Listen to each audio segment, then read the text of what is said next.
Hello everyone, Amit Ora from EcoVisioneer. Continuing with my most expected questions in boards, political science class 12th.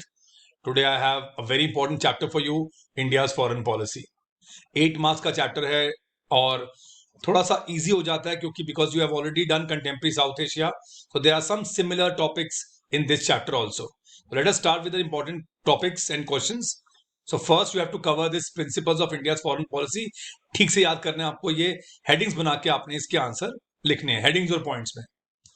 Second you have to do India China relations, very very important. आज contemporary world में भी ये बहुत important है. There have been regular conflicts between India and China and we have good relations in trade. तो आपको दोनों चीजें ध्यान रखनी है. India US relations, how India US relations have change over the years, कैसे चेंज हुआ, again it becomes a very important topic. India Israel, of course, India Israel relation, the most expected question, India Israel relation. Or for that sake, we've already done in end of bipolarity we have done India Russia relation. तो आपको India Russia का भी relation पे जो question है वो ठीक से करना है.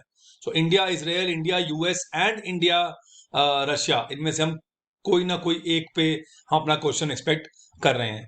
Last but not the least, we are expecting a question on India nuclear policy और कैसे वो थोड़ा सा नो फर्स्ट यूज वाली पॉलिसी में चेंज आया इंडिया का. So how India is looking at that. So these are the questions which you have to cover, surely cover in India's foreign policy.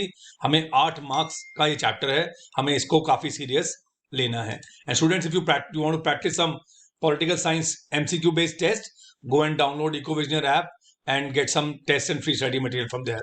And teachers, for any doubt or query or the registration of EcoVisioneer Olympiad for the next session, you can contact me on the given number. All the best for your boards.